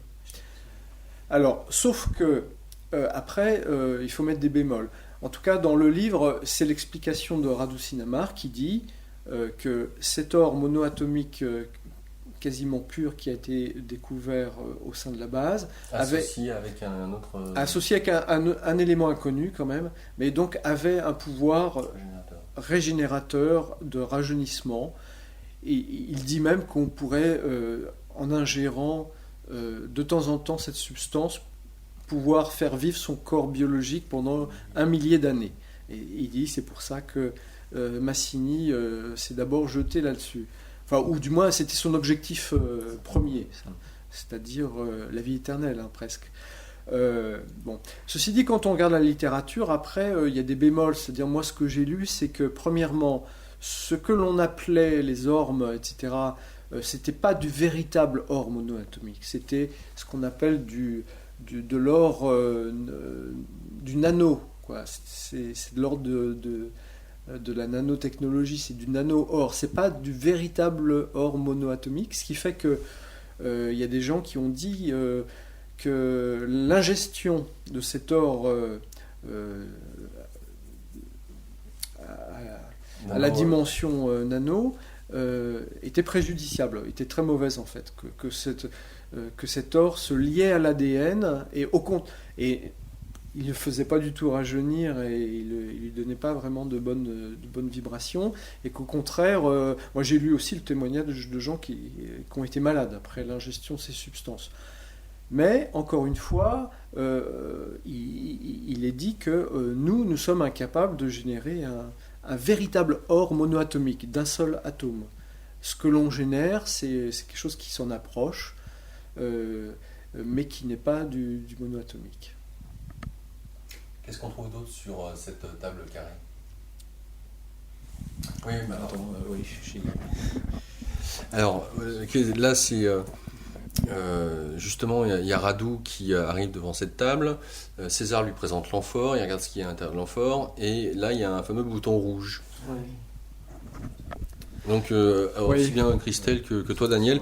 Et puis, j'aimerais qu'on rentre un peu en détail après sur ce que aperçoit justement Radu Sinamar de l'histoire de l'humanité et de la fameuse question qu'il va poser à César, mais qui sont-ils? Donc on y reviendra après. Donc je vous laisse nous expliquer un petit peu avec le bouton rouge. Écoute, je parle du bouton rouge et puis tu parles de l'histoire de l'humanité. L'histoire de l'humanité d'ailleurs qui sera... Recule ton micro. L'histoire de l'humanité qui sera bien développée dans le second livre, Le mystère égyptien, où ils reviennent dessus et Radu Sinamar raconte beaucoup plus de ce qu'il a vu que dans le premier livre. Le bouton rouge, bah oui, il y a un bouton rouge et puis César lui dit, bah vas-y, regarde ce que ça fait. Et en fait, il se déroule devant ses yeux une simulation holographique qui lui explique que s'il appuie sur le bouton, il va se passer certaines choses. Alors, c'est vu, je dirais, comme si c'était filmé d'un satellite au-dessus, à 40 km, ouais. 45 km d'altitude, quoi. Et ce qu'il voit, c'est tout d'un coup des eaux qui envahissent plusieurs régions du monde, notamment l'Ukraine, la Hongrie, la Roumanie. Et très vite, parce qu'évidemment tout ça c'est en accéléré, très vite il se rend compte que toutes ces trois nations deviennent complètement submergées. Et il ne reste en Roumanie que quelques îles, par-ci par-là, qui sont en fait des montagnes, quoi, la pointe des montagnes qui surgissent de l'eau, c'est tout. Et il voit que en faisant l'opération inverse, l'eau s'évacue par des failles. Et il se rend compte, et César lui confirme d'ailleurs, que en fait il y a une espèce d'équilibre énergétique maintenu artificiellement qui fait que ces nations ne sont pas sous l'eau. Enfin, c'est ce que j'ai compris. Oui, moi aussi, ouais, tout à fait. Ouais. Parce que bon, je pense qu'ils n'entrent pas beaucoup dans les détails, mais moi c'est ce que j'ai compris, c'est que finalement, si la Roumanie n'est pas sous l'eau aujourd'hui, c'est parce que il y a un dispositif en fonctionnement depuis des milliers d'années. Autant dire les différents contours des différents continents. Pays, continents, oui. Donc là, en fait, c'est la simulation d'un déluge qui a lieu si ce fameux bouton était pressé. Donc, ce qui laisse effectivement sous-entendre que si aujourd'hui il n'y a pas la montée des eaux comme il y a, c'est parce qu'il y a des forces apparemment technologiques il y a qui ne quelque sont pas chose qui fonctionne. terrestres. Peut-être des machines en fonctionnement qui empêchent que cela arrive. Là, c'est à quoi ça me fait penser? Ça me fait penser dans le désert de Gobi. Non, c'est en Sibérie, la fameuse place où il y a eu une explosion dans le désert de... La Tunguska ? Ouais, tout à fait, ouais, ça me fait penser à ça. Voilà, je n'en dis pas plus pour ceux qui sont peut-être intéressés à différentes hypothèses de ce qui a pu arriver avec cet événement au début du XXe siècle, de certaines technologies qui sont là et qui protègent. Oui, parce qu'effectivement, d'aucuns disent que ce bolide qui arrivait sur Terre aurait pu avoir une influence beaucoup plus négative, aurait pu, en explosant, provoquer des dommages beaucoup plus importants, et qu'il y aurait eu des systèmes de défense automatique qui auraient surgi, et réduit le bolide avant qu'il fasse trop de dégâts. Ouais. Oui, ça nous emmène très loin tout ça. Voilà, ça me fait penser donc à ça. Oui. Donc j'ai là pour le coup, Radu Sinamar voit... alors c'est gigantesque parce qu'il le voit en 3D, d'une manière holographique, et il voit l'histoire de l'humanité. Alors justement, Daniel pourrait aussi en parler de la datation de la base, que c'est important. Oui, alors la datation de la base, si je me rappelle bien, c'est dans les 50 000 ans. 50 000 ans, c'est ça. Alors 50 000 ans, donc on aurait eu une civilisation de géants qui serait venue sur Terre et qui aurait été en quelque sorte antérieure à une autre civilisation qui serait venue peu après, qui serait la civilisation des pyramides, puisqu'on retrouve des pyramides à beaucoup d'endroits du monde. Je fais une parenthèse, Daniel, parce que ce qui est mentionné dans le livre, c'est que quand Radu voit l'histoire de l'humanité, alors c'est par bribes, il voit différents événements, tu vas rentrer en détail, mais ça va au niveau des archives du film qu'il voit jusqu'à 200 ou 300 de notre ère. Oui, c'est 500, c'est-à-dire que les archives s'arrêtent en 500. C'est-à-dire qu'en fait, ça veut dire aussi que les occupants de la base ont dû partir en 500, puisque c'est plus tenu à jour. Il n'y a plus d'actualisation. Alors, merci. Une question que pose Radu Sinamar à César, mais qui a construit ça? Qui sont-ils? Voici la réponse de César. Aussi étrange que cela puisse paraître, nous n'en avons aucun indice. C'est comme s'ils avaient voulu nous laisser tout leur savoir d'une valeur incommensurable, mais pas nous laisser leur identité. La seule chose qu'on peut deviner, c'est qu'ils étaient très grands. Il n'y a pas d'autres explications aux objets de dimension gigantesque qui se trouvent ici. Mais tu peux être fier, car depuis 50 000 ans, tu es le premier à voir la table de biologie en détail. Donc, on n'a pas d'autres... Alors, ce qui est vrai... On n'a pas effectivement d'autres explications. Elles ne sont pas dans le livre, en tout cas. Je me tourne vers Damien, parce que... Justement, moi, j'avais une toi sorte de réflexion personnelle. Le monde entier, et je t'ai déjà vu poser cette fameuse question devant ta caméra. On voit des cités avec ce qui laisse supposer une technologie incroyable, des trous forés, des agencements de pierre, des poids considérables, à des endroits totalement inaccessibles, et pas une trace, soit d'écriture, soit de qui a pu faire ça. En fait, ça dépend de quels endroits. Mais juste pour revenir, avant de répondre à la question, ne serait-ce que ces tables gigantesques et ces écritures cunéiformes, je suis un petit peu étonné et déçu que l'auteur n'ait pas, au moins dans le livre, fait figurer un ou deux symboles qu'il aurait pu voir sur place, et c'est bien dommage parce qu'on a quand même des plans très précis de la base quand même, avec presque des dimensions, les emplacements des tables, le nombre, on a des détails très importants, mais on n'a aucun symbole ni écriture qui aurait pu être reporté, et ce qui est plutôt regrettable parce que des écritures inconnues dans le monde, il y en a énormément. En Roumanie notamment, sur les tablettes de Sinaia qu'on abordera dans le film.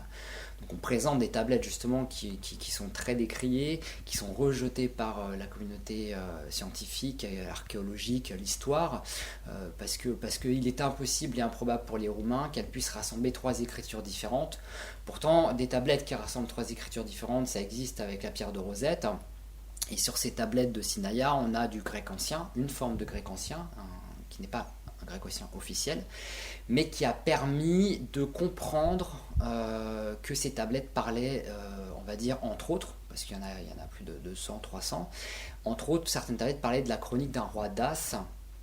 Donc voilà, et ces symboles qu'on voit sur les tablettes, donc, qui sont totalement inconnus pour toutes les institutions archéologiques, et bien ces symboles auraient pu être en corrélation, peut-être, puisqu'il s'agit aussi d'écritures cunéiformes, auraient pu être en corrélation avec les symboles qu'aurait vu Radu Sinamar lui-même. Donc je suis un petit peu déçu de ne pas avoir... Question, quand tu dis tablette de Sinaia, est-ce que tu fais référence à Sinaia, la ville qui est au pied du Bousseldi? Oui, parce qu'en fait, les tablettes ont été retrouvées à Sinaia, justement. Donc en fait, le roi Carol Ier, en 1870-74, je ne sais plus exactement, a, donc je crois en faisant des travaux d'agrandissement de son château, donc dans la zone de Sinaia, il y a le château, ce fameux château, le château Pélèche. Donc aurait découvert justement 200-300 de ces tablettes qui à l'origine étaient toutes en or, donc des tablettes en or, et qui dépeignaient justement, c'est la chronique de ce roi Dace, mais il y a un rapport aussi avec la citadelle de Zarmizigétusa. Mais c'est pas tout, il y a aussi des éléments sur ces tablettes qui mettent en lumière des rois perses et arméniens. Donc on a clairement en fait dépeint sur les tablettes des icônes en rapport directement avec la Mésopotamie. Et ça c'est très intéressant parce que dans la Mésopotamie, dans l'histoire, dans le mythe mésopotamien, on a clairement en fait cette histoire des Anunnaki, qui fait partie de l'histoire de Sumer, c'est leur religion, si je peux dire. Anunnaki qui seraient des dieux venus des étoiles, avec donc forcément une très grande avance technologique pour voyager dans les étoiles, et qui auraient créé l'homme, l'être humain, pour justement disposer d'une sorte d'homme-robot, pour effectuer des tâches minières, etc., puisque la Terre regorgeait donc de richesses et de minéraux. Et donc ce qui est marrant, c'est que il y a une sorte de lien qui se fait entre l'histoire de la base donc de Butchegi, où on a clairement les vestiges, les restes d'une ancienne civilisation qui visiblement était très grande et qui disposait d'un savoir, même une technologie en avance sur notre époque actuelle. Donc voilà, il y a un ensemble de choses comme ça en corrélation qui laisse une grande porte ouverte, du moins sur les origines de cette civilisation, peut-être à mettre en lien avec peut-être justement d'anciennes civilisations mésopotamiennes, ou si on pense que, comme moi, que certains mythes n'en sont pas, parce que je suis un peu un évémériste convaincu, je pense que certains mythes ne l'ont pas toujours été. Et pour répondre à ta question, sur certains sites que j'ai pu voir et parcourir dans le monde, on a concrètement, pratiquement, et c'est pas moi qui le dis, c'est le constat, c'est qu'on n'a jamais retrouvé les outils qui ont servi, ne serait-ce qu'en Égypte, soi-disant, qui auraient servi à bâtir la grande pyramide de Khéops. On n'a pas non plus retrouvé les outils, les instruments qui auraient servi à mesurer en fait la précision, parce que c'est des précisions faramineuses, c'est phénoménal. Aujourd'hui, on ne peut pas le faire aujourd'hui avec nos outils actuels. On ne peut pas arriver à un tel degré de précision. On ne sait pas comment couper, soulever, déplacer ces blocs. Je veux dire, ne serait-ce le fameux bloc de Baalbek au Liban, cet énorme monolithe qui doit faire, je crois, je ne sais pas combien de milliers de tonnes. Il faudrait environ une vingtaine de machines Caterpillar, là, tu sais, les grues qui te montent là, il en faudrait une vingtaine, il faudrait le top du top pour arriver à soulever le bloc. Je ne parle pas de le déplacer, ni de l'acheminer, ni de le poser. Là, on parle de juste soulever, hein, c'est juste le soulever. Donc non, on n'a aucune indication sur les outils. Après, en termes d'écriture on a par exemple, en Égypte, on a clairement des hiéroglyphes, mais après, on ne sait pas finalement si ces hiéroglyphes, ils appartiennent à la civilisation, peut-être, et je dis toujours en termes de probabilité, on ne sait pas finalement si ces écritures cunéiformes, ces hiéroglyphes appartiennent à ces peut-être prétendus soi-disant bâtisseurs.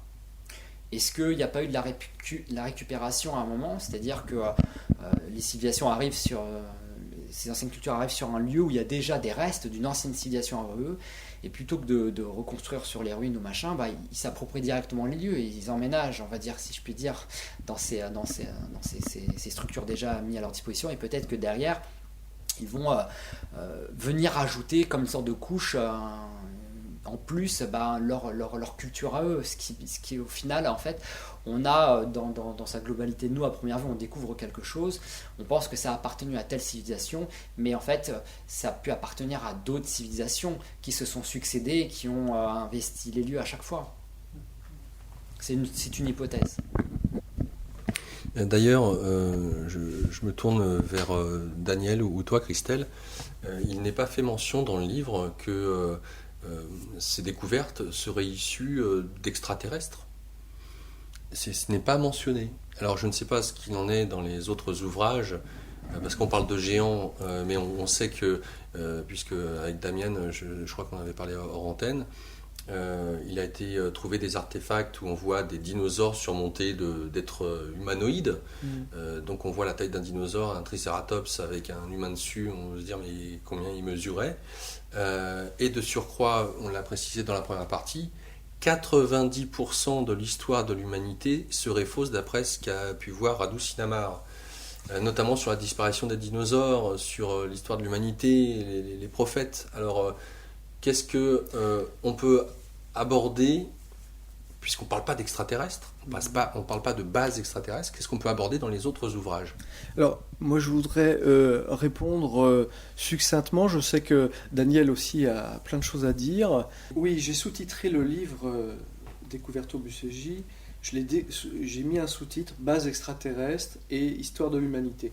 C'était un petit peu pour orienter le lecteur, un petit peu aussi pour le provoquer, un petit peu pour... voilà, attention, c'est tout ce que vous allez rencontrer à l'intérieur du livre. Bon, je dirais c'est aussi un argument de vente, c'est une accroche. Voilà, c'est une accroche. Maintenant, si Radu Sinamar fait jamais mention d'extraterrestres, il fait quand même mention sur les tables holographiques, il fait quand même mention de projection d'images d'êtres venant d'autres planètes. Donc, on peut quand même légitimement faire le lien. Alors effectivement, on peut aussi considérer que c'était une civilisation à l'époque qui était née sur Terre et qui avait développé des moyens technologiques et qui s'était développée depuis la Terre. La réponse n'est pas donnée, effectivement. Oui, parce qu'il parle à un moment donné du mensonge de Darwin aussi. Oui, alors je ne sais pas si c'est une condamnation de Darwin si catégorique, c'est-à-dire je crois qu'il y a un bouquin qui a été écrit par des créationnistes américains qui s'appelle Le mensonge de Darwin. C'est pas ça, hein. C'est quand même pas ça. En ce qui concerne extraterrestre, oui, il n'y a pas mentionné extraterrestre dans le livre en ce qui concerne les occupants de la base, effectivement, enfin de ce lieu. Mais extraterrestres sont mentionnés non seulement dans ce livre à l'occasion des tables, mais dans tous les tomes suivants, à un endroit ou à un autre, on parle effectivement d'extraterrestres. Et du fait que nous ne sommes pas tout seuls, qu'il y a d'autres civilisations ailleurs, quoi. Donc, je crois que c'est cohérent avec le livre de parler d'extraterrestres pour l'occupation de ce lieu. Après, en ce qui concerne l'histoire, oui, effectivement, ce qu'il dit aussi, c'est que les mythes et c'est pas les légendes, c'est Oui. les mythes. Les mythes, ouais, les mythes. Mythes et légendes. Les mythes et légendes contiennent plus de vérité que l'histoire officielle. C'est-à-dire qu'en fait, une série de mythes ou de récits qu'on va retrouver dans des religions, hein, je pense à David contre Goliath, voilà un bel exemple de rapport entre un humain et un géant. Donc on a dans toute une série de choses, alors il y a l'épopée de Gilgamesh, il y a des tas d'autres récits, où ce qu'il nous dit à travers les lignes, c'est que tout ça, il ne faut pas le prendre comme une légende, il faut le prendre comme quelque chose de réel. Et je crois que c'est ça qui est important dans l'histoire, et aussi effectivement que l'évolution telle qu'on l'a vue avec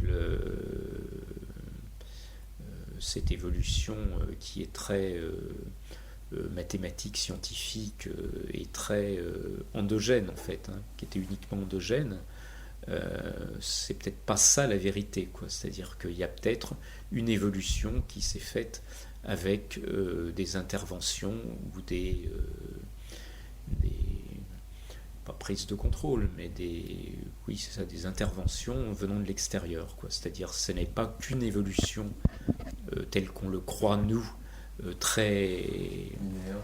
Oui, mais on est très ethnocentré là. On croit que nous sommes tout seuls, que les mécanismes du vivant sur Terre se sont développés tout seuls sans intervention extérieure, qu'ils ont abouti à cette merveille qu'est l'homme, etc., etc.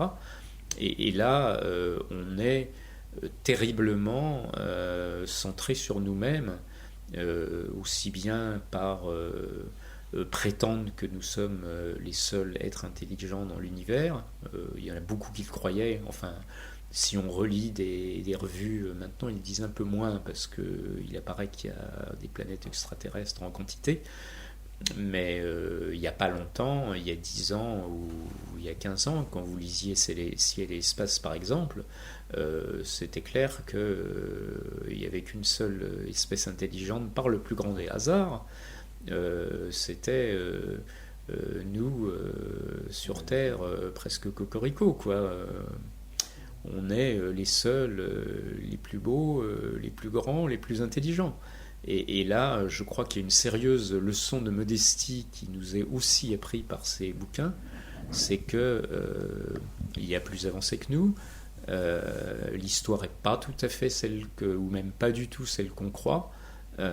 L'histoire de l'humanité, c'est pas quelque chose qui s'est développé sous cloche, c'est quelque chose qui s'est développé avec des tas de facteurs autres et déterminants surtout. Alors, je voudrais rebondir. Aux éditions Atlante, nous avons publié il y a 2 ans maintenant un livre italien traduit en français sous le titre La Bible comme vous ne l'avez jamais lu, donc de Mauro Biglino. Et ça rejoint pour plusieurs choses, on rejoint ce dont on parle. Alors Mauro Biglino, c'est quelqu'un qui est un expert traducteur en vieille langue sémitique et qui a travaillé toute sa vie pour le Vatican pour traduire des parties de l'Ancien Testament. Donc c'est un expert italien qui a travaillé quasiment toute sa vie pour un éditeur spécialisé qui travaillait directement en relation pour le Vatican. Et Mauro Biglino, à un moment donné de sa vie, a dit stop, ça suffit, moi je ne traduis pas les textes de la Bible comme cela, arrêtons de reprendre ce que je traduis pour le mettre à la sauce chrétienne ou catholique. Moi, je ne le traduis pas comme ça, voilà comment je le traduis. Et il a fait une traduction littérale de l'Ancien Testament, c'est-à-dire de la Bible. Et là, effectivement, se dégage une autre histoire. Et ce gars-là, qui n'était absolument pas du tout ufologue, ni... c'est pas du tout quelqu'un qui a trempé dans les histoires d'extraterrestres. Hein. C'est vraiment un traducteur des vieilles langues sémitiques de la Bible, c'est tout. Et sachant que pour être embauché par le Vatican, il faut montrer une certaine qualité intellectuelle. Bien sûr, c'était un expert. C'était un des experts mondiaux on est sur la question. Comme ça par le Vatican. Voilà. Et lui, donc, a retraduit la Bible telle tel qu'il avait envie de le faire en tant que traducteur, vraiment, au sens littéral. Et là, on voit une autre histoire, et on voit notamment, d'abord une histoire de manipulation génétique, c'est-à-dire de l'homme créé par manipulation par une autre race venue des étoiles, les fameux Elohim, les dieux qui viennent du ciel, qui ont créé l'homme. Et d'autre part, dans un second temps aussi, il parle de géants aussi, parce qu'on parle de géants, les Néphilim dans la Bible, dans l'Ancien Testament. Donc il parle aussi beaucoup des géants. Et voilà, les géants de la Bible, à mon avis, sont les mêmes qu'ici. Ça fait partie de nos mythologies. Alors comment sait-on qu'il y a 50 000 années qui se sont écoulées?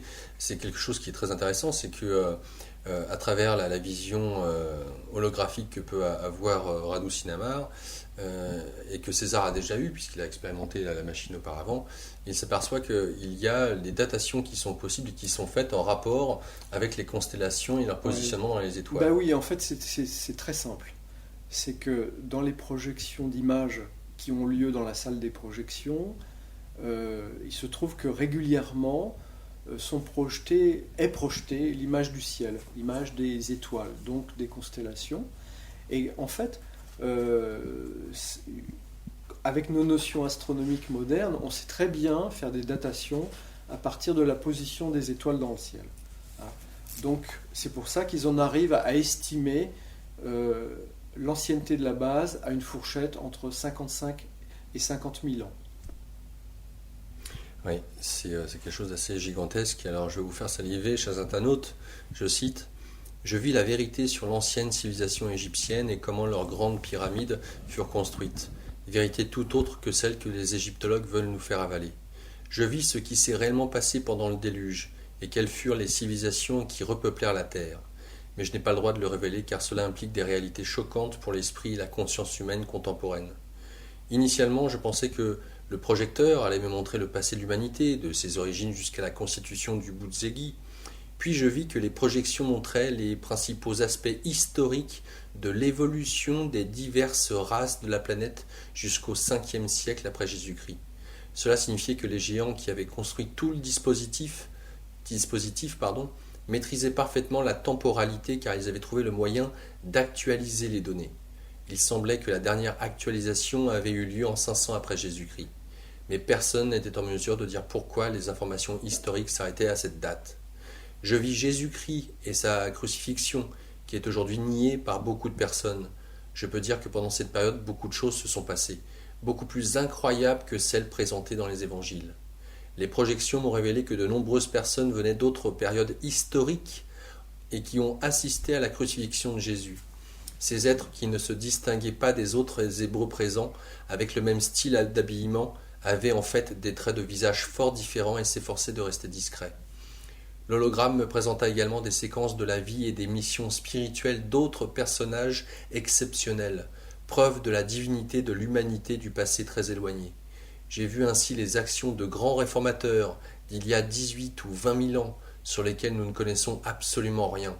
À cette époque, le système social et la population de la planète étaient complètement différents de ce que l'on connaît à présent, et les archéologues, anthropologues et historiens devraient réviser leur conception sur ces époques éloignées. Je m'arrête là. Donc, question, et je m'adresse à vous deux, trois. Celui qui voudra prendre le micro, qu'est-ce qu'on peut apprendre, histoire de faire saliver et sans spoiler les autres numéros? Alors déjà, ce qu'on va faire, voilà, comme ça j'annonce la troisième partie, puisque ça fait déjà 1h30 que nous sommes ensemble, donc nous allons faire à nouveau une pause et nous nous retrouvons tout de suite après dans la troisième partie.